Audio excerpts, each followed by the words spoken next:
status of our budget right now for 21? Are we set? We're balanced? Yeah. Oh, by law, we have to pay. There's. Okay, we're good, Matt. Okay. Good morning, everyone. Morning. Hope where you are, the sun is shining. We will begin with an invocation by Commissioner Yarborough, followed by a pledge by Commissioner Meeks. Thank you, Lord, for the progress with the COVID vaccination. Thank you for the encouragement and confidence that the COVID vaccination will save us. Lord, have mercy. Help us to listen, understand, and manage Berrien County in the way you would have us to take the best care of our residents and businesses, our safety, and our health. Bless us, dear Lord. Please, God, bless the United States of America and the world. Amen. Amen. Follow me. I pledge allegiance Allegiance to the flag of the United States of America and And to the republic for which it stands, one nation under God, indivisible, both with liberty be and justice for all.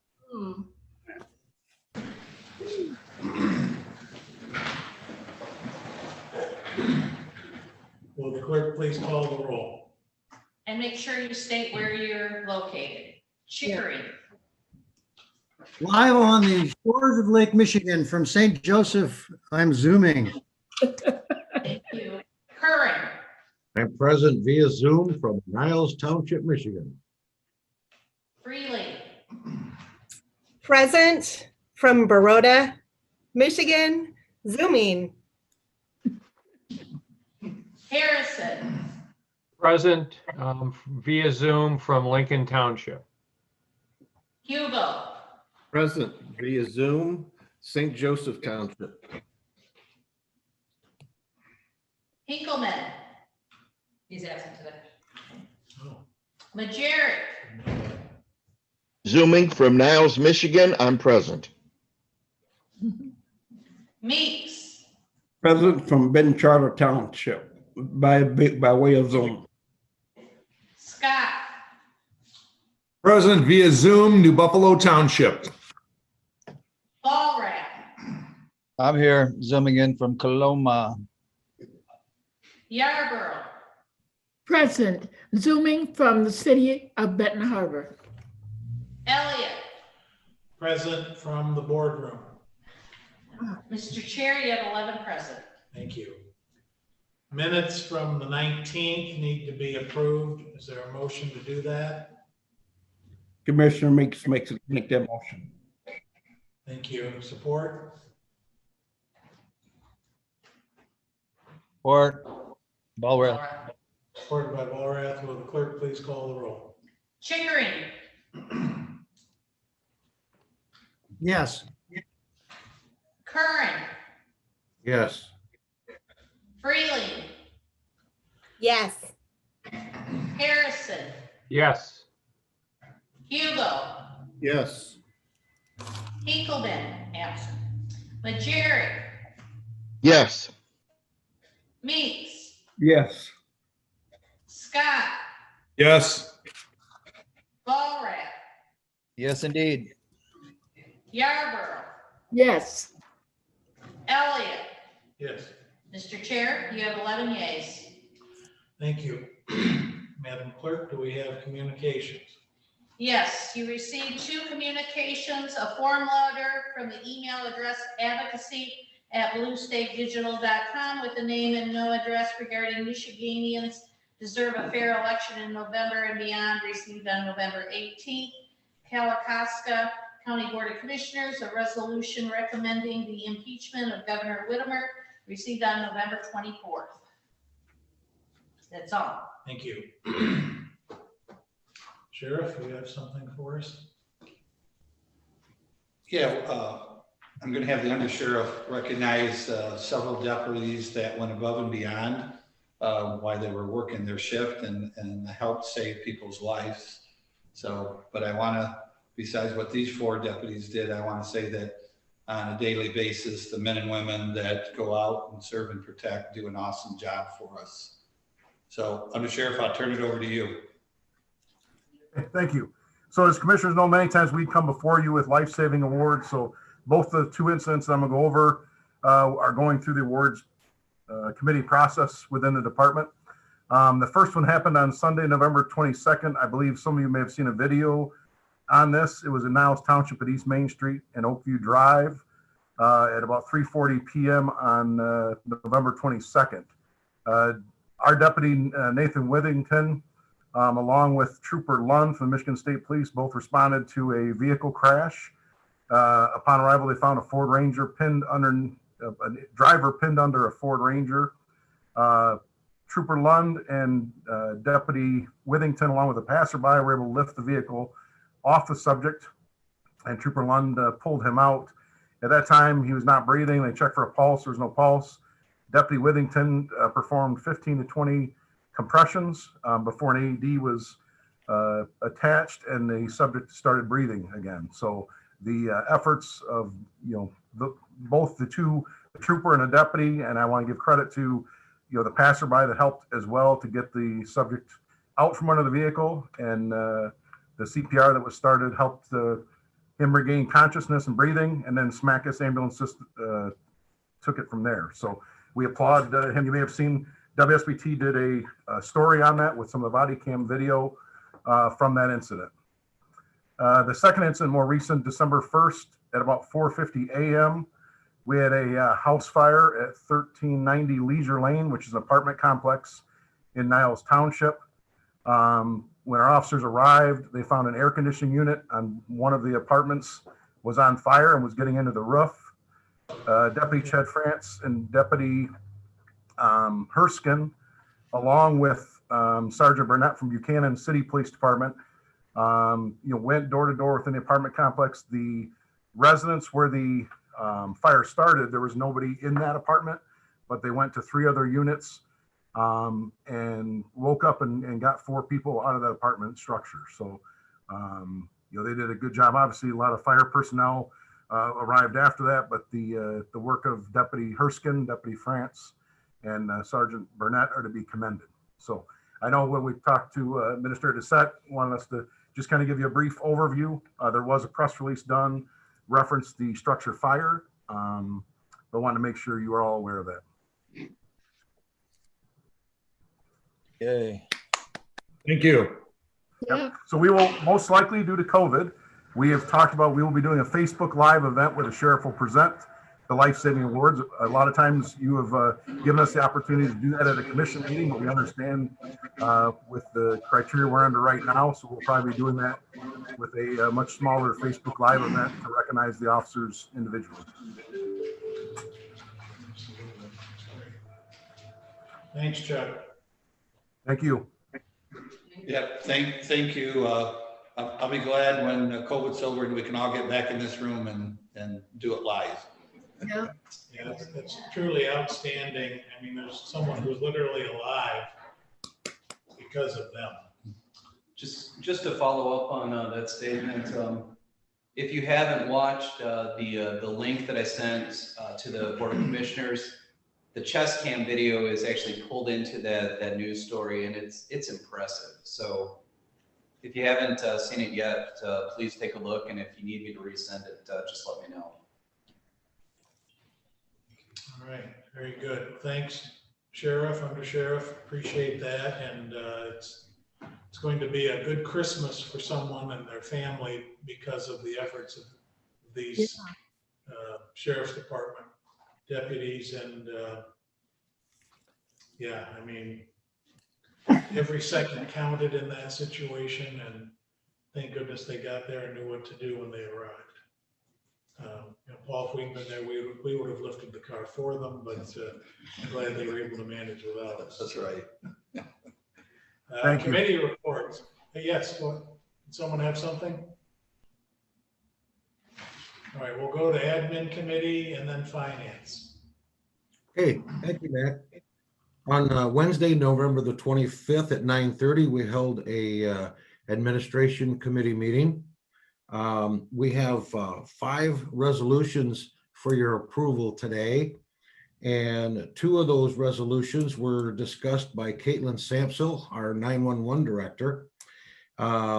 Resolutions ending in 393 and 394 are for renewing agreements that we have with Grand Beach and the city of Niles to use their towers, which we have radio equipment on. The Grand Beach Tower extension is for 10 years. The tower at Bertrand Crossing is with the city of Niles, and that's for 5 years. And part of the reason for that one only being a 5-year is that tower down at Bertrand Crossing is being phased out with the VHF. If it is possible to switch that over and use it as an 800 megahertz tower, then we can look at extending the contract beyond the 5 years. If we can't, then we will terminate the contract when necessary. Resolution ending in 392, Under Sheriff Height came in and talked to us about this. This is amending the jail medical contract. As everyone's aware that we contract those services, and the nurse, who is a county employee, is retiring. And the sheriff and the undersheriff told us that when she retired, that position would then be contracted. So in this contract extension, it's for 1 year, and it includes the contracted company to pick up that position. So you have that on the agenda for today as well. Resolution 2396 was explained by Annette and Brian. A while back, we authorized a traffic survey to be done on Lubke Road in New Buffalo Township at their request. That traffic study is completed, so this resolution authorizes the speed limit change on Lubke Road between US 12 and Detroit Street. It will now be 40 miles per hour. And with that study, they are also able to establish a school speed zone of 25 miles per hour within that stretch. And then we have resolution 2397, and Administrator Doucette explained this resolution to us. It's the friend of the court remodel that we've presented to the board on the remodel for the entrance. And this resolution approves a service agreement with Abinmark to do the specs and to do bidding. And that resolution has also been reviewed and approved by the Finance Committee. So those are the 5 resolutions that admin will be presenting today. And if there are any questions on any of those resolutions, I'd be happy to take those now. Any questions? Any questions for admin? Yeah, Jim, I'm just curious, what was the speed limit before they did the study?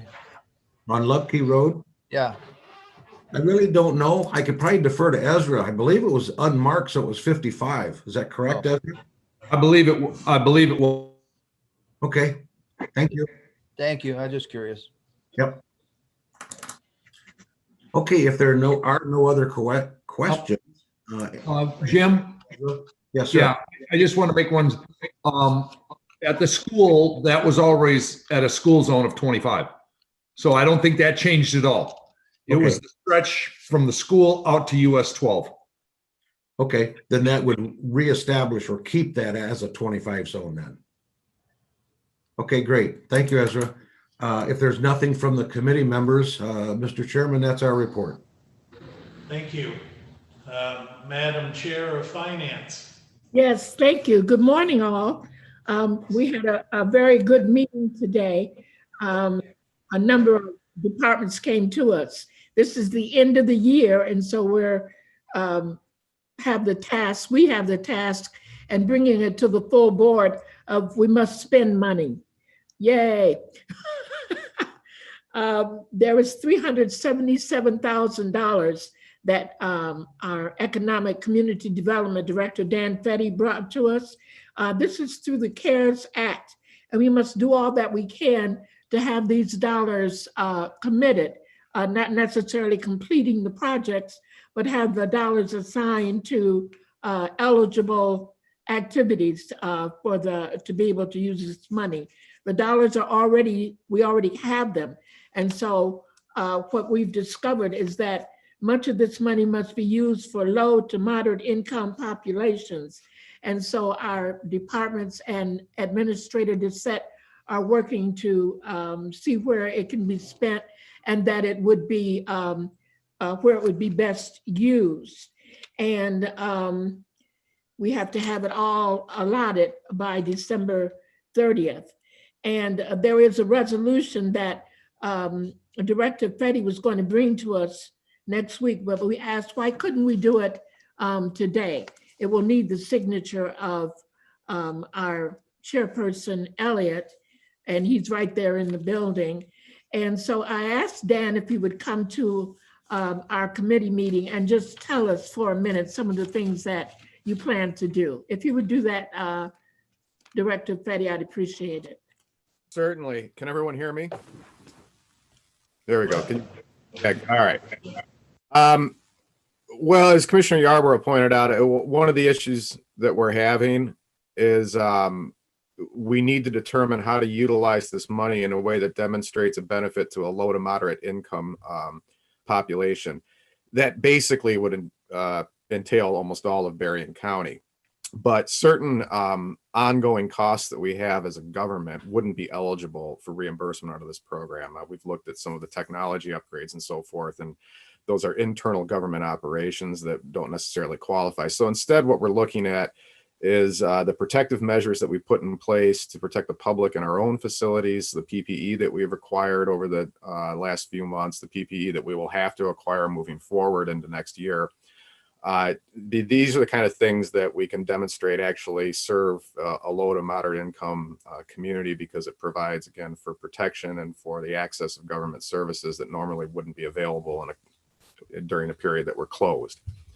So it is going to be a little bit of a challenge to try to align some of these costs and figure out what's eligible under the grant, what's not. We are having ongoing discussions with the MEDC. In fact, there's another conference call this morning still to discuss this even further. And the idea is that we're going to put a laundry list together of everything that we think that we've expended that would be eligible, send it up to MEDC and ask for them to basically say yes or no. I imagine it's going to be kind of a moving target for the next few weeks, but we will try to get as much, if not all of this money committed by the end of this year. And as Brian mentioned to the Finance Committee, this is a good problem to have. I mean, it's $377,000 that we otherwise weren't expecting. So I'm confident we'll find a way to utilize the money in a way that's consistent with the grant obligations. And the resolution asks us to do what? I'm sorry, what was that, Commissioner? The resolution that we want to pass today asks us, because the money has already come. Yes, that resolution that is coming to the board as an added resolution is simply to accept this grant. And I should back up and mention, you probably all remember, I think October 1st, we did a public hearing on this, after which you passed a resolution authorizing us to submit for the money. This is the final step here in formally accepting the grant that's been delivered to us. Judge DeWayne has reviewed the grant and recommended its execution. Okay. Do you all have any questions of Director Fetty? Thank you. And we ask that be added to the agenda. You have a question? Yes. Will we be apprised at some point in time as to how that money is spent? Because I looked at the resolution and attachment this morning that was sent to us, and the ways or the reasons it can be spent in those areas. Are we going to be notified? Commissioner Curran? Yes. Commissioner Curran, this is Brian Dissett. The short answer is yes. The long answer is yes, but we will need some time. We are currently putting together a laundry list of projects that we believe are eligible and would align with the grant's intent. However, we have to go through the state of Michigan and the Michigan Economic Development Corporation to ensure that there is no pushback from the granting agency. So yesterday, I met with a variety of our department heads explaining the need to get aggressive and creative. Those department heads were assigned their task to get their laundry list back to me by tomorrow. And we anticipate on Monday, we'll be packaging up all of the various projects, sending it to the state, and hope to have the state's green light in very short order. Once we know what the state is allowing us to do, we'll be working through finance to get those projects to the finance committee for consideration, and then we'll report back to the full board on how the dollars are being used. Please let me know if that addresses your question. Yeah, it did. Thanks, Brian. I think what I was thinking in the back of my mind when I asked the question was, I see one of the areas that we can spend it is on salary and salary reimbursement. Because I know Commissioner Chickering has said this before, and I think he had support from the other board members about being able to provide some compensation for our first line workers in light of the COVID.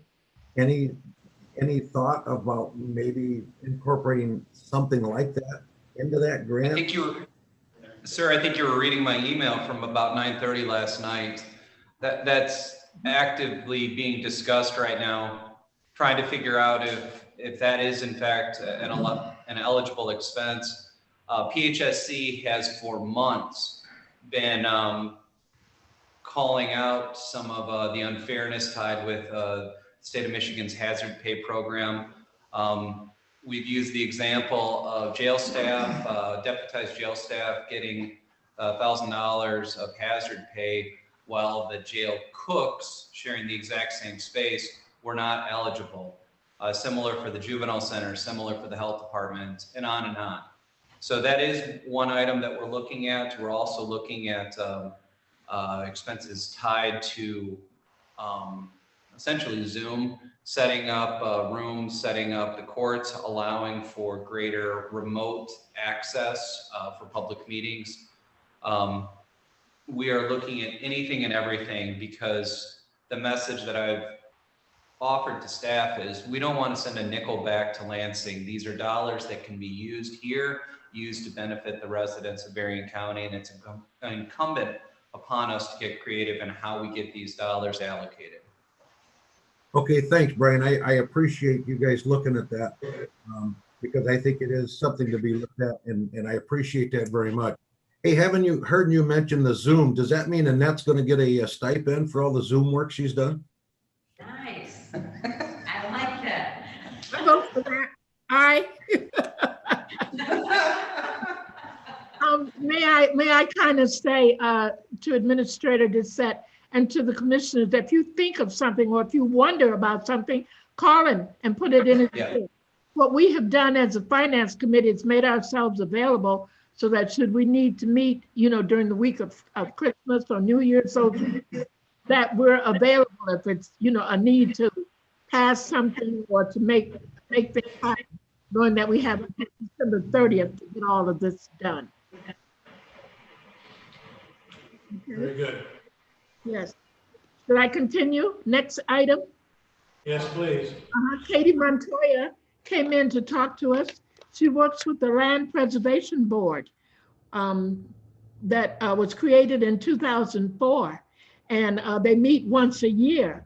This time we had an activity, and it had happened last year, but this time Berrien County chose to be involved. There's a $1.9 million available for the state of Michigan, and for a number of counties are eligible to, let me see if I can say it, for the farmers and community to develop and have rights to keep land for agriculture easements. It's through the Agriculture and Rural Development Department, federal. And so they put out that information and had 3 local farmers to apply. And the board, what's it called, Land Preservation Board met And out of the 3 farms, they chose one, and it's a 40-acre parcel, and they have $250,000 they want to allocate through something. And so they have one application, and they're working on that to see if it can be approved. So I'm sure that we'll hear more things as it goes along. There will be a resolution coming to us next week to approve regarding this, this matter. And then we had a bid opening from Jake Lideker, and it was for demolition. And what we found is that it was from a property left over from the 2019 treasurer's sale. And it's at 714 North 5th Street in Niles, Michigan. The request was sent out to 9 companies for demolition, and 2 responded. And one was Pelly Excavating of Niles, Michigan for $12,989. The other one was from John Withrow, Benton Harbor, Michigan for $11,000. A motion was made by Commissioner Scott, supported by Commissioner Harrison, to send it back to the department for them to see if it meets the specifications, to go with the lowest bid if possible, and if they need to do something different, to come back to the Finance Committee. The next item that we had was Jake Lideker from, that was Jake Lideker that brought that to us, the demolition. Next was the Berrien County Health Department, Courtney Davis and Lisa Ankenbrook. And I'd like to ask Commissioner Ezra Scott if he would report on that. Thank you, Madam Chair. Courtney Davis came to us for a request to purchase using COVID-19 funding and the Kresge Foundation for 3-in-1 coats for the staff. What these coats are for is, with Operation Warp Speed coming to fruition and coming quite quickly, we have set up the tents. And as a matter of fact, the board remembers that we approved COVID-19 funds for those tents and a pickup truck to haul the vaccines around Berrien County for distribution. Well, the health department has put up these tents as a tryout to see how they were going to work. And they realized, it's freezing cold out there. So they wanted to get these jackets. So what they did is they went out and they secured quotes from 3 different companies. One was Land's End, the other one was Patagonia, and the other one was 4Imprint. And they wanted approval to go with the Land's End. And the coats are a 3-in-1 squall jacket for male or female. So it has an outer layer and an inner layer that they can break down. So they can also use them in the heavy winter time, but they can also use them in the fall and in the spring when it gets a little warmer, and they don't need the heavier part of the coat. And this is for coats for 75 employees of the health department. So I questioned why all 75 were getting coats. And she assured me that because of the amount of vaccines that we're going to be giving out and the different locations, and we do have 2 tents, this way each and every person from the health department who is not actually doing their particular job that day could be out in these tents helping get the vaccines. And the only part of this whole thing that I disagreed with is that they want to put the Berrien County Health Department logo on each one of these jackets. The only thing I disagree with is, I'm not disagreeing with that logo. What I disagree with is that we as Berrien County are in the COVID response together. Everything down from our janitors all the way up to our county administrator. And I think it shows that I would like to see happen is I would like to see the Berrien County logo put on those jackets, so that it's going to also show a sign of unity And the health department is a department of the county. That's just my feelings. I leave that up to the board to make that decision. But I do believe that we definitely need to have something on there that has the Berrien County logo, and it can have also the Berrien County Health Department logo on it also. Other than that, we authorized to go ahead with this. I will tell you that the Land's End was in the middle. It was not the cheapest and it was not the most expensive. And the Land's End and all of these companies that they do, the logo and all of that can be put on by the company when those particular jackets are ordered. So we allowed that to go through and gave it our blessing. That would be the only thing I have to say on that. But I do believe that we should have the Berrien County logo on those jackets. Thank you, Madam Chair. Observation, Madam Chair. Yes. We had an extensive Board of Health meeting yesterday morning, and the question of coats, out of everything else we talked about, never came up. Oh. In fact, one of the things that impressed me was Courtney Davis's report, to the extent that they were being very successful in finding large public spaces like firehouses where they've been able to go indoors for this kind of activity, and it's been done successfully with the flu vaccine. Okay. Now, I'm not contesting the fact that there are some people who may have to be outside doing certain kind of work in the cold, like our people on the road department, for example. And I think the health department's dealt with that in the past, and we've never had a need for special coats from Land's End or Patagonia. So I am their advocate, but I am also questioning whether this isn't just an overreach because there's money available. And I would put that observation to you and your committee, if you don't mind. Other? I have a question, maybe. And I think it's probably for Brian or Annette. We've got a policy for everything. Do we have a policy addressing this as far as apparel and the use of our logo and that type of thing? Do we have anything that covers this? Commissioner Curran, we will happily look up the use of the logo policy. I'm not aware of that one off the top of my head. I know that it's something that we've been looking at for survey documents. So we'll get you an answer, sir. Okay, thanks, Brian.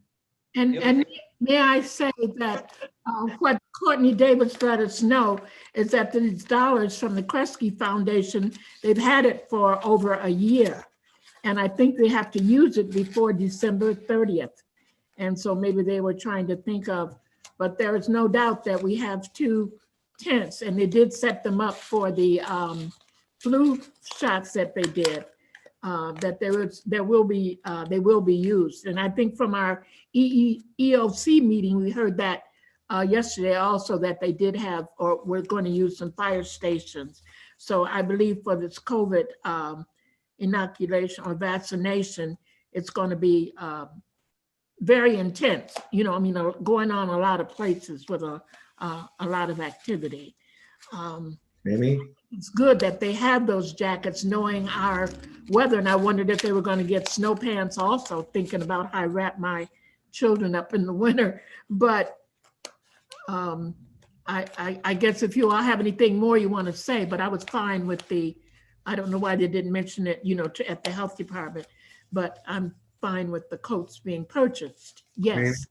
Yeah, yes. my question to Brian dealt with the logo. It didn't deal with the purchase of the jackets. I really didn't see a problem there. It was the issue of the logo. Who's, to use both of them, to use the health department and the counties. I don't know.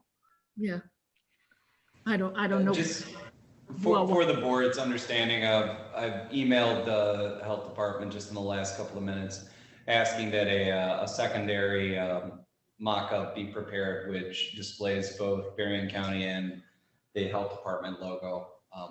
I'll work with the health department to take a look at what that would look like. Thank you. Thank you. Thank you. Any other questions regarding this? Yes, Terry? Commissioner? Yeah, I wanted to just kind of interject my thought on this, and I appreciate what Commissioner Scott had said of us being a unified county. The health department works in collaboration and in conjunction to the county itself. I appreciate what Commissioner Chickering also was stating. I think that, we've been through some really challenging months, and working from home, isolated, outside of the need of working in the cold climates and things like that, this might be a really positive way of identifying that sense of place that we are Berrien County, that we are working for the good of the public. And so while maybe it wasn't necessarily our normal channels that we need to go through, certainly I see great merit in having the apparel, that identification. And I know that this board I had worked on some time ago to try and get us some apparels, and because of all of the personal reasons that have transpired, we haven't been able to finalize that. But I have certainly wanted to double back down with new commissioners coming to join us, that we could also do that for a board, and it might be a further conversation for the whole organization of some sort of way of helping our employees know that they're appreciated, that the work is not going unnoticed, and that we will all get through this together. And so those are just my thoughts and observations as we have this conversation. Thank you. Thank you, Commissioner Freeling. That is excellent. And to bring back to our attention the work that we did trying to get blue shirts or whatever with the logo. And this is what Courtney said, is they realized when they were doing the flu shots that people driving through in their cars didn't know who was health department, who was regular people, what, and it will bring them together and make you know as a user that they are, the health department. And I like it that the extra work that you did, Commissioner Scott, I thank you for finding out more information to be able to make this report, and your solution about both the logos. I'd like very much to see that. And it's everything we're doing. It's right now, but we're coming to good decisions, I think, with the input that we have. Are there any other questions? There will be a resolution. I have some questions. Who's going to own the coats? How are they going to be cleaned or upkept? What are they going to the people's homes to be stored? Are they going to be stayed at the buildings? And will they be able to wear them just outside going to the store themselves? I mean, this opens up a whole new can of worms if they're not watched or washed, and they get dirty and dungy, and what do we do after that fact? There should be a policy set in place beforehand. Administrator Doucette? I'm gonna wait for you, or do you want me to go? Yes, so the codes that are to be purchased are to be worn by staff while they're conducting a flu clinic, as well as, in as little as 2 weeks, we'll begin rolling out the COVID-19 vaccination clinics. The coats that will be worn will be used in the vaccination process. I would not anticipate that the coats are likely to get overly dirty, but they will be used as part of vaccination clinics. So just like you would with any type of PPE, the health department staff will be urged to be very cautious with the coats and not wear them for personal outings. If cleaning is needed due to encountering any type of PPE concern, we would take steps to clean the coat at that time. I anticipate that staff will have over their coats when directly providing the vaccine, they'll have some type of PPE covering the coat. If the board would like more details on the use of the jackets, that's something that I can have the health department prepare. With that understanding, folks, we provide jackets to a variety of our staff who are out working in the cold. So this is something that, as it was discussed at finance, we didn't put together a use policy, but we can certainly do that. But I want to stress, this is something that is very common from any of the staff that are working outside, from the Parks Department to the Sheriff's Department to the Road Department and on. Yeah. Not new. Other questions? Anything else from finance? Yes, we have more. Okay. Did I say we went out for a bid? Yeah. You covered that. What? Yes. Information systems now. We went out for a bid. Oh, no, I already told you about that. Then the next thing is Commissioner Harrison. Yes, Madam Chairperson. Yes, I'm ready to report on information technology changes. I think we all recognize life has changed, not just for the board, but also for the staff with the appearance of COVID-19 and moving to more of a remote operating environment. So IT has taken a look at some of the shortcomings of our current systems and have come up with a number of recommendations that the Finance Committee reviewed in detail. These would be funded through the CARES Act money we've already received. First would be an upgrade to the Board of Commissioners rooms to allow for a little more crisp and productive Zoom meetings. So this we would be able to use in the coming years. The second would be an upgrade to the wireless bridge up in administration as they connect to the backbone of the IT system. So that will allow them to do Zoom meetings from their offices. The third is an upgrade to our Cisco phone system. This would allow employees to access to their county extensions from their home. So this will, in my opinion, give an increase in customer service for Bering County residents. And then the last is an upgrade to our Comcast fiber network to take it to 1 gigabyte level. We looked at, Chris Swihart had originally looked at just a 500 megabyte, but this is a quantum leap in that. So as I mentioned earlier, these would be funded by the CARES Act money. The total is right around $111,000 in total. So the Finance Committee authorized Mr. Doucette and Mr. Swire to proceed with these upgrades. And that should, I think, significantly enhance county operations from a technology perspective. Be glad to answer any questions you might have. It's not quite as controversial as the jackets, I'm sorry to say. We are getting jackets too. Yeah, nobody mentioned county board members getting jackets. That's the only thing I'm sad about today. I have to walk outside to go to my car. Don't I get a jacket? I would think so. Everybody but Bill. Thank you so much. I have another item. Administrator Doucette talked to us about juvenile indigent defense. The bids were late. We had very few bids. And so there is work with the current agreement, which ends December 30th of this year. And Administrator Doucette is working on that to make sure that the indigent defense for the juvenile center is covered. And so he'll be back to us with some more things about that. And then we accepted the minutes and we agreed to pay the weekly bills and the road payables. And we looked to see if we had public comment. There were 6 people online. 2 of them we think were employees, and there was no comment. So thank you all. Annette and Stephanie, thank you so much. That's the report.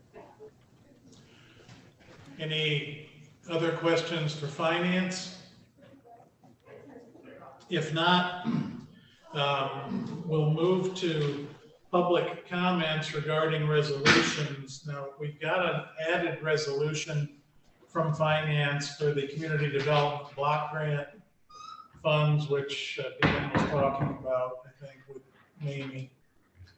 And while we're waiting for public comments, a motion to amend the agenda is in order to add resolution F 2012-389.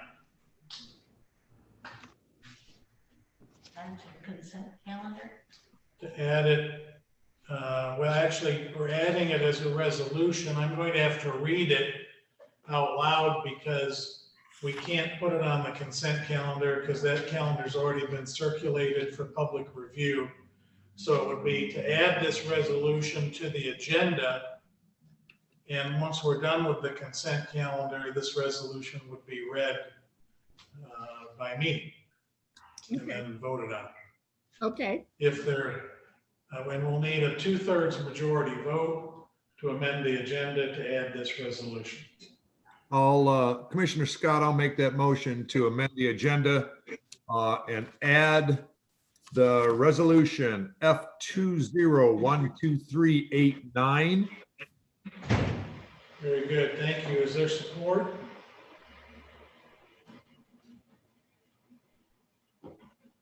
I support Mamie Yarbrough, Benton Harbor. Thank you. Okay, tense moment there. Moved by Scott, supported by Yarbrough. Will the clerk please call the roll? Curran, Yes. Freely, Yes.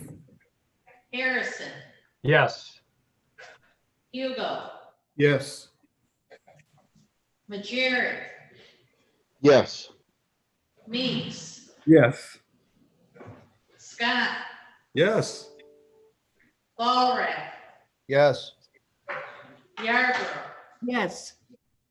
Chickering, Yes. Elliott. Yes. Mr. Chair, you have 11 yeas. Thank you. Resolution F 2012-389 is now added to the agenda.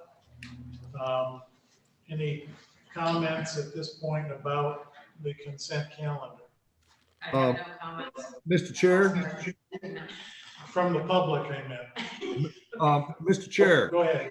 Yeah, Yes. Commissioner Scott, would you read F 2012-389 for the host of multitudes that are watching our meeting so they know they can comment on it? Be happy to.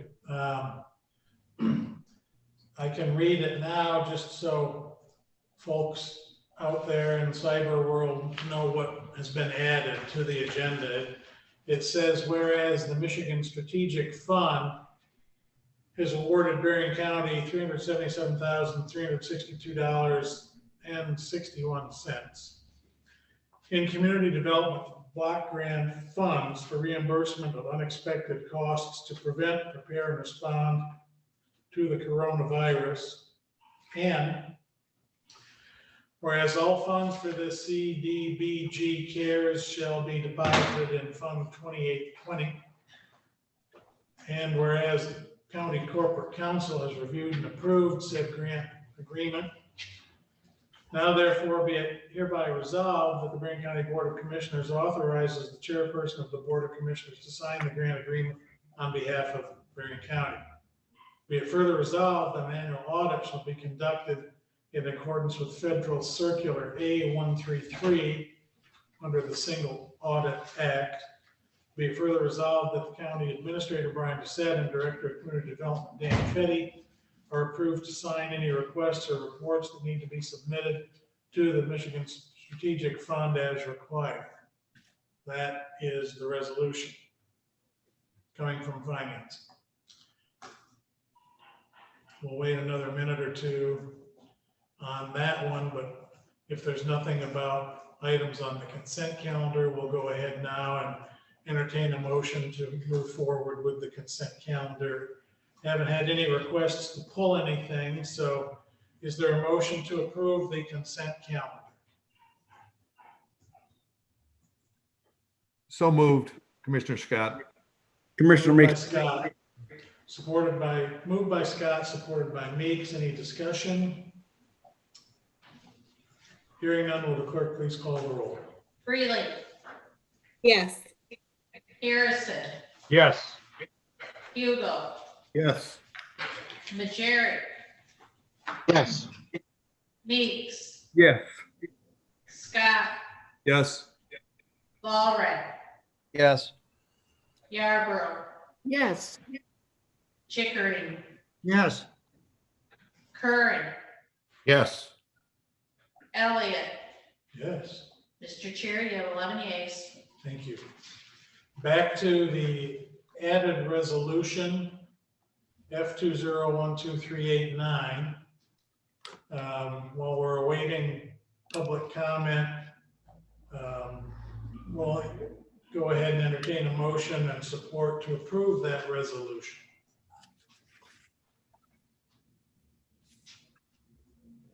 Who wants to make the motion and who wants to second? Yarborough makes a motion, City of Benton Harbor. Moved by Yarborough, Commissioner Harrison will support the motion. supported by Harrison. Any discussion on that added resolution?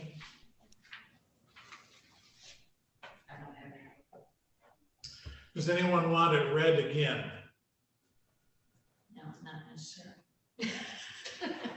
I mean, I could sing it if you wish instead.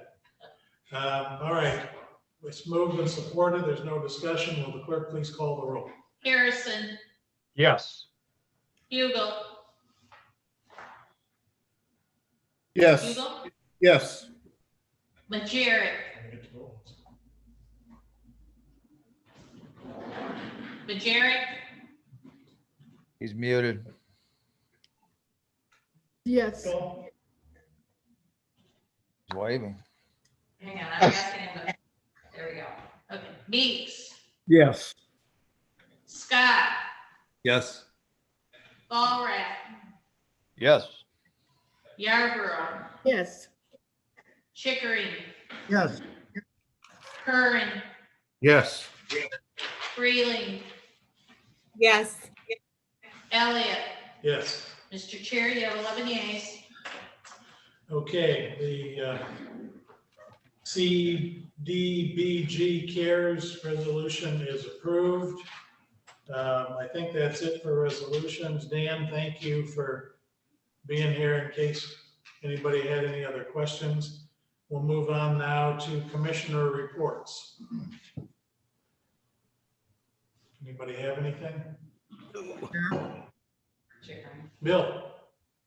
Thank you, Mac. As I stated earlier, we had a long and very informative Board of Health meeting yesterday morning. I think the media has reported on this, so I'll just hit the highlights. The COVID continues to be the same problem we have seen all along, although interestingly, Dr. J pointed out that the deaths are virtually all in the over 80 age group, which keeps all of you out, and I'm in, and that 70% of the deaths are coming from nursing homes and extended care facilities. So while the numbers are unacceptable and too high and tragic, we know where our problems lie. We did spend a lot of time talking about vaccines, and while nothing is final until the government makes it final, there's a lot of positive news out there that hopefully all of you have learned about. Pfizer and Moderna have their vaccines approved. Pfizer may be able to move forward even within the next week if the FDA gives them their approval to go to work. So the health department is gearing up. They're making plans, as we've heard, and they will be ready to go as soon as the vaccines are released and made available to the various communities, which is still up in the air. The FDA is scheduled to meet the 8th, 9th, and 10th of December to grant at least 2 of these permits to allow the vaccine to be administered. The group that is necessary for overseeing administration of the vaccines is some council. Lord knows we've got plenty of different groups involved at this point, that is putting together the priority list for receipt of the vaccine. And those rules are being approved along the lines with the FDA's approval. Right now, it appears that Tier A or Tier 1 will be first priority.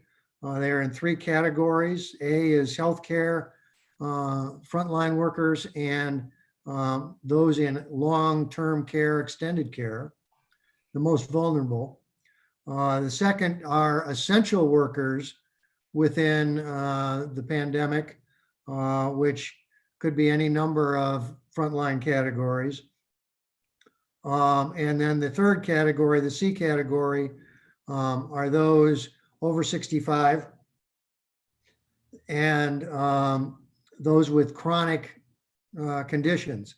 So the word was based on what the word is out there now. Those are the groups in that order, A, B, and C, that will receive the vaccines in the first wave, which will probably run through February or March. And only then will there be adequate vaccine to move on to other parts of the population. Again, this is very, very fluid news, good news, but also still yet to be determined. So I think there's hope out there, and we can trust our scientists and our government and our medical providers to get this ball rolling. And beyond that, there was all kinds of other things, but not really anything that important to talk about in relation. So thank you.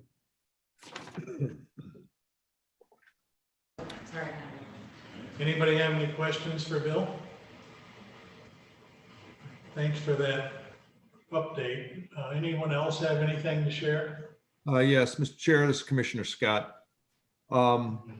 Using Bill's terms as a segue to what he had to say, I would like to advise the board and the staff that on Monday evening, I received a personal invitation from the President of the United States to attend the White House Summit on Operation Warp Speed on December 8th. This summit will be held at the White House. It's a round table. There were only a very select few people within the United States who were selected to attend. I happen to be lucky enough to be given the invitation. The president and the vice president will be there to talk, along with governors, tribal representatives, and other local representatives throughout the United States. I spoke to our administrator and told him of this. And I thought it was well worth my while to go to this, especially being invited. So I asked the administrator to give me a total amount of vaccines needed for Berrien County. And he informed me the next day that it turns out it's 75,000 that we would need immediately. And that 75,000 then has to be times 2 because the shots are two shots for the vaccine. So that's 150. So as long as I'm there and I'm getting updates on the rollout of the vaccine, I'm going to ask to get Berrien County ours first. Now I understand politically how the president feels about our governor, and I just want to advocate for Berrien County first. And the worst they could say is no. But I feel that if I'm there addressing the president and the vice president and Operation Warp Speed, And I believe people from also from Pfizer and Moderna are going to be there along with staff. So I figure I'm going to go and I'm going to ask. Like I said, the worst they could say is no. I will fill the board in. I have a COVID meeting on the 9th, so I'll be on the road, and I'll fill the COVID committee in with what happened at that summit, and then I'll fill in the board at the full board at the next meeting. Thank you. Thanks, Ezra. That's exciting news. We look forward to hearing from you at the Wednesday morning COVID briefing on the 9th. Mr. Chairman? Yes. I have a question. The last time, I believe it was Commissioner Scott and Commissioner Freeling that were invited to Washington, and we gave them board approval to do that. And by giving them board approval, meaning we funded it, but they also had to go through our policy to set everything up. In other words, they had to go through Annette. Do we need to do that in this case with Commissioner Scott going? I've already advised him to get with Annette, and that was the next thing I was going to mention, is I'd like to have a resolution that not only expresses support, but authorization to go on behalf of Berrien County. Sorry, I didn't mean to get ahead of you, Mr. Chairman. That's But okay. I do have one other item, if you're ready for it. Sure. Okay, I just wanted to update the board on the Berrien County Historical Association. At their last meeting, which was virtual, they reviewed and approved their 2021 budget. They reviewed and updated their bylaws, and they made the decision to close the courthouse square until the end of the year. They will allow visitation by appointment only, and they will continue their virtual displays and whatnot that they have already been doing. And the last thing I wanted the board to be aware of is that the Berrien County Historical Association has received national recognition for their innovation and creativity in delivering services to the public during the COVID-19 period. So I think the Historical Association is doing excellent work out there, and I think their new executive director, Rhea, is doing an excellent job. And I just wanted the board to be aware of that. Anyone have anything else? I was going to address this under other business, but since we're into the discussion, we can do it now. Is there a motion to approve the travel and per diem expenses as per county policy for Ezra to go to Washington, D.C. for this warp speed gathering on the 8th of December? Commissioner Curran will make that motion, sir. Well, Commissioner. Moved by Curran, supported by Meeks. Yes. Any discussion? Hearing none, will the clerk please call the roll? Hugo, Yes. Legere, Yes. Meeks, Yes. Scott,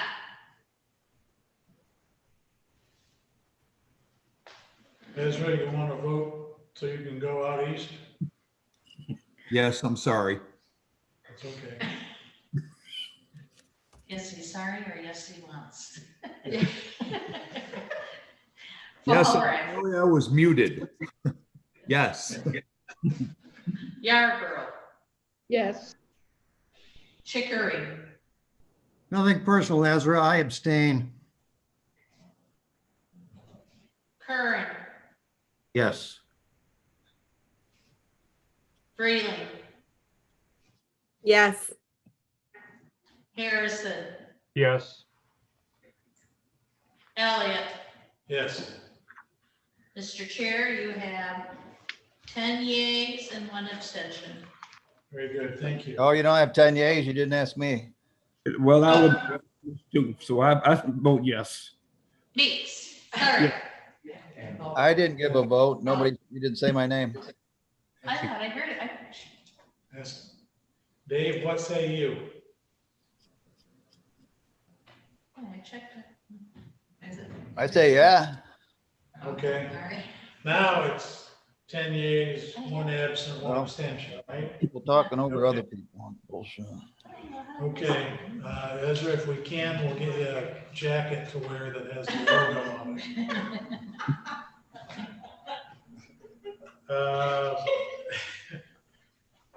Administrators report. Should I see a net for that jacket or what? Yes. So, Mr. Chair, you made that comment right as I pulled up my video screen, so I'll play it. Members of the board, I'm just going to show you a quick couple of pictures. If you look to your screen,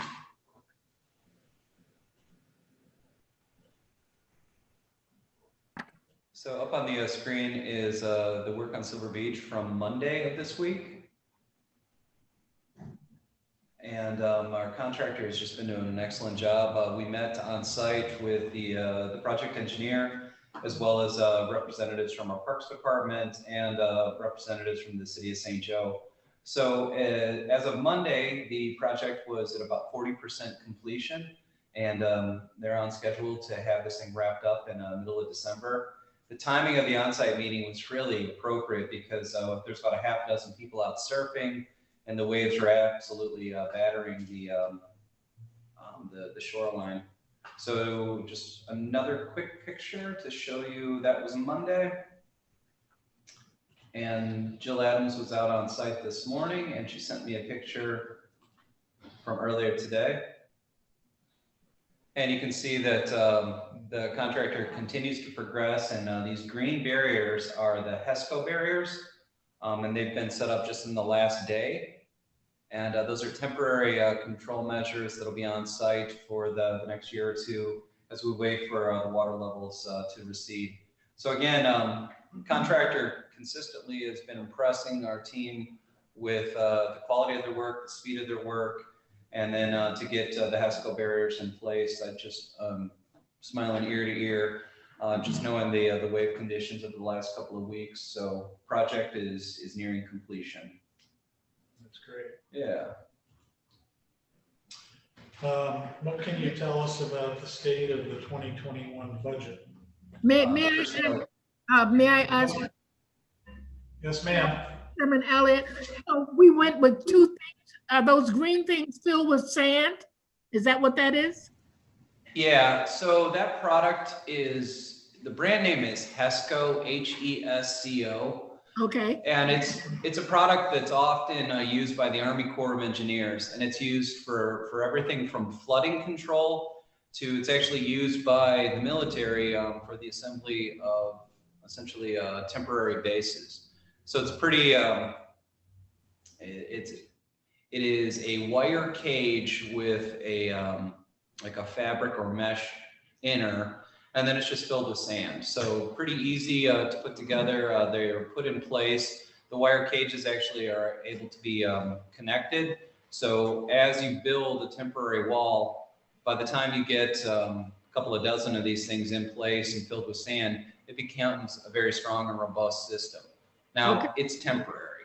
There is a chance that depending on wave conditions that you could lose some of them, but it's a relatively low cost tool that's used. It can be set up quickly, and then if we have to replace it, it's relatively cheap to do so. Okay. So I've worked with these in the past, and I'm pleased to see it being used down at Silver Beach. I think it'll be a good solution. And what's nice about these is, as you set them up, you just leave it alone. And what'll occur naturally just with the wind, sand will actually start to build up on it. And hopefully in about 6 months, you won't be able to see too much of the actual temporary barricade. Okay, thank you. Yep. Okay, state of the budget for next year. Okay, so state of the budget, number one, it's adopted. Number two, It is set up so that it is a balanced budget. I know that some of local media grabbed onto some of the statements about how the budget is lean and how the budget was balanced using fund balance. Those are both very true statements, but I want to make clear to this board, to the public, that I don't view the 2021 budget as a quote unquote sky is falling document. We've tried to set up the budget document just based on everything we know that's going on with the world right now. So we are relatively lean on total expenses. We're relatively lean on capital improvements that are planned for 2021. The easy explanation is we tried to mirror 2019 spending levels as we look to 2021, just not knowing what the state of the world, the state of the local economy, and the state of Michigan's economy will look like. Now, with that said, we did use delinquent tax fund and fund balance to balance our budget.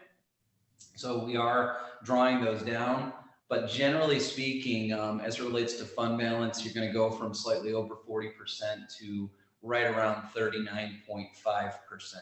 So still an extremely healthy fund balance. And if we get into a situation where things are improving dramatically throughout the state of Michigan 6 months into to the fiscal year, we have the flexibility to pivot. We have the flexibility to push capital projects forward. At the same time, we've got that flexibility that if things are not improving and are getting worse at the state level, we'll be ready to pivot that budget and potentially remove some of the planned expenses. Mr. Chair, does that answer your question? It does. Thank you. Yep. And someone had mentioned something about Marion County had a $10 million budget deficit. And I said, gosh, I think I would know if we had a deficit at all. I said, legally, we balance every year. But I read it somewhere. I don't know where it was. I never saw it. But can you address that? Yeah, so your general fund expenses, your revenues coming into the general fund are less than the total planned expenses. We are balancing the overall budget using savings and using the delinquent tax fund. So to answer the question, yes, if we did not have our delinquent tax fund and our savings, we would be looking at an overall deficit. However, that's why you have those two pots available to balance the overall budget. Your budget is without a doubt balanced. This is not the first year that we have utilized those budget tools either, correct? That's correct. In fact, it's fairly routine. That is correct. Okay, well, that's what I said to the person I talked with. I said, I don't know where this kind of thing is coming from, but I said, if someone takes the time to do an objective analysis, they would understand that that's a incredibly false statement. So, all right, with that, anything else that you have? The last thing that I would stress to this board is we talked a lot at Finance today about the CARES Act and about projects that we are working to push through the CARES Act. And we talked about the potential for the need for special meetings of both finance and potentially the Board of Commissioners. And I know that hanging out with me on New Year's Eve is not what everyone is going to want to do, but I would just ask, try to keep that morning open. We will likely be asking this board to reassemble to close out the calendar year and potentially consider multiple projects related to the CARES Act. 10:30 a.m. Yes. Right now, that is a scheduled meeting. So that's not anything that would require special action on my part or on the part of the board. We're already scheduled. We're not scheduled for the 24th for Christmas Eve. But we are scheduled for the 10th, the 17th, and the 31st. No, we aren't. This is fifth Thursday. Well, all right, we are now. We are scheduled for the 31st. And if we don't We are need it, we'll scheduled for cancel. 31st. Yeah. I gotta rechange all the notices. All right. Because that's what you approved originally. All right, well, So- change it so that it shows that we are meeting on the 31st at 10:30 via Zoom. And if that changes, we will cancel it, but for now, let's plan on it. Because we're either gonna do it that day, or we've got the COVID group meeting on the 30th at 11, and that overlap wouldn't be so good. I don't think we could do both. And since it's Zoom, you can, come as you are, you don't have to get dressed or anything. That's what I wanted to know. What are we gonna wear? Is it formal? No. Should I glitter? No dress code protocol. But yeah, let's plan on the 31st to tie up things and tie down the loose ends as we close out the 2020 budget. It shouldn't be a very long meeting. Mac? Yes. Commissioner Scott, also, I want to make a couple of points here. We are required, the Finance Committee is required to meet on the 31st to close out the books for the year 2020. My only question would be, and I've done this 2 years now, this will be my 3rd year of doing it. I cannot remember how long that takes. So I would ask the our administrator to please check with Doug to see what and how long our meeting is going to last, because if it's going to last longer than an hour and a half, we need to meet earlier than 9 o'clock for our finance committee so that we can have everything ready to go. And Annette can have everything ready to go for our board meeting at 10:30. The other question that I have is under, for the clerk. I believe the clerk has to swear us in before the end of the year. Is that correct? Yes, we're doing it on the 17th. The 17th by virtual. Okay. All right, thank you. I just wanted to, I didn't see that, and I thought if we had to do it, that's going to change some stuff too. So, okay, thank you. That's all I had. Ezra, thank you. I have a question. Who is supposed to act on the 31st? The new commissioners or we lame ducks? Because our term runs through the end of the year. No, I thought that we are commissioners, we act on the 31st. Which ones, Ezra? The commission that we have right now. But you will have sworn in 2 new ones. No, but they don't go into effect till January 1st. Right. Very good. Thank you. Thank you. Wouldn't want to miss an opportunity with my old friends here. You know what? I'm going to miss you in finance, Bill. The end of the year. A crippled quacker. Yeah, being sworn in just means you hold office at 12:01 a.m. on the 1st of January, but being sworn in doesn't mean you hold office at that moment. Your term of office commences on January 1st. Yes. Then your organizational meeting, and according to your policy, is January 7th, and it is scheduled in your policy book for 8:35. One other question for the clerk. If memory serves me correctly, once we're sworn in, don't we have to sign the affidavit for the upholding the Constitution? Right, and I can give those. We can't do that via Zoom, so how does that get done? Before the We'll first? get it done. We'll get it done. All right. I have one other question. Chairman Elliott, would you help us? The Finance Committee talked about meeting on that Wednesday because we meet Barron County EOC, that we'd meet at 9. What was that for? Is it canceled? This stuff? Help us, Annette and Brian. So, ma'am, we've got additional CARES Act considerations will be coming to finance. We also have the emergency management plan bid openings. We also have the NADL contract for finances consideration. So we have multiple items that'll be coming to finance over the next couple of weeks. What? Oh, but you haven't said the date? Because I thought we talked about the that Wednesday meeting that we're all anyway.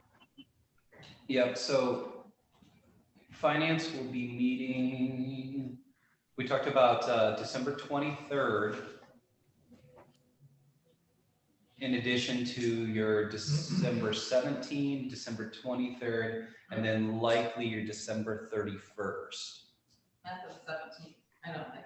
No 17th? We don't have the 17th scheduled, that's what I was saying, so. Yeah. So I said bid opening, the bids aren't due until the 22nd. yes. Like, So, yeah. 4 o'clock. Yeah. So finance is going to meet December 23rd, that's Wednesday at 9 a.m. And then potentially Thursday the 31st at 9 a.m. or earlier, depending on what Doug and Annette tell me. Okay. And then at 10:30 on Thursday at 10:30 also with the whole board. On the 31st, yes. I mean, I'm sorry, 31st. Yeah. Yeah, okay. The full board is not meeting on the 23rd, that's just finance. Correct. Okay. Yep. Thank you. Thank you. Mr. Chairman, I have a question. Yes, sir. This is for you and I think the clerk as well. When we do our organizational meeting, we traditionally have done the chair by secret ballot. Are you making accommodations for us to do a secret ballot for that, or are we? That's an option. That's option. It's your choice. You don't have to. It's a choice. Only you can do it on the chair. You cannot do it on the vice chair. Right, but as long as I've been around, we've done it that way. Are we going to forego that this year and just do an open ballot? Actually, you do the statute provides for a secret ballot for the chair in the event there is a contest over who you want to be chair for the next term. If the board agrees on who they want to be chair, then there is a motion to close nominations and cast a unanimous ballot for that person. The same can be done for the vice chair, although if there's a contest for vice chair, that by statute has to be an open ballot. Okay, thank you. I think you answered my question. I do open up the meeting for that meeting. Yeah, and Sharon will be the temporary chair for that organizational meeting on the 7th of January. Again, that's by 7th, I'm sorry, by statute. Anything else? If I can just add to that, Matt. Yes. So historically, what we'll do is send out communication to the board and then the incoming commissioners about preferences for committees and that kind of thing. So I'll be getting that together to get that out to everybody here shortly. Very good. We're now at the point for general public comments. So let's find out if anybody's queued up in the system and has a question or comment.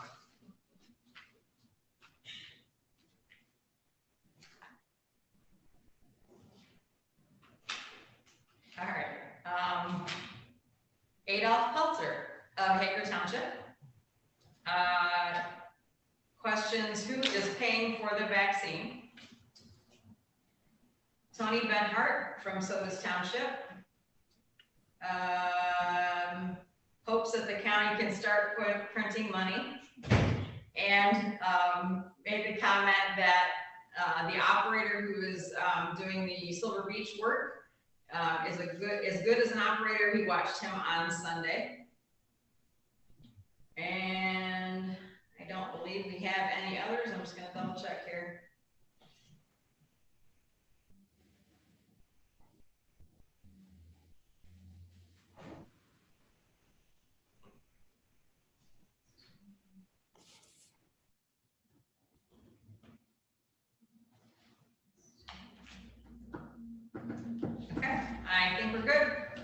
Thank you. My understanding is the federal government is underwriting the cost of the vaccines. Yeah, that's what they- So I don't think we have any other business. So announcements and reminders. We talked about the finance committee meetings that are upcoming. Bill, Jim, do you plan to have your committees meet again this month? Yes, PSSC is going to be next week. Okay. Yes, we can meet, Mac. I haven't been notified of when, but yeah, we can meet. All right, sounds good. And then, as noted, we have 3 board meetings, 10th, 17th, and we put the 31st on as well. For the time being, we'll plan on that being at 10:30 on the 31st. Understanding we may need to make an adjustment depending on how long finance has to meet that morning to close out 2020 budget. But hopefully it won't take so long as to spill over into the 10:30 meeting time. With that, if there's nothing else, we will stand adjourned to Thursday next at 10:30 a.m.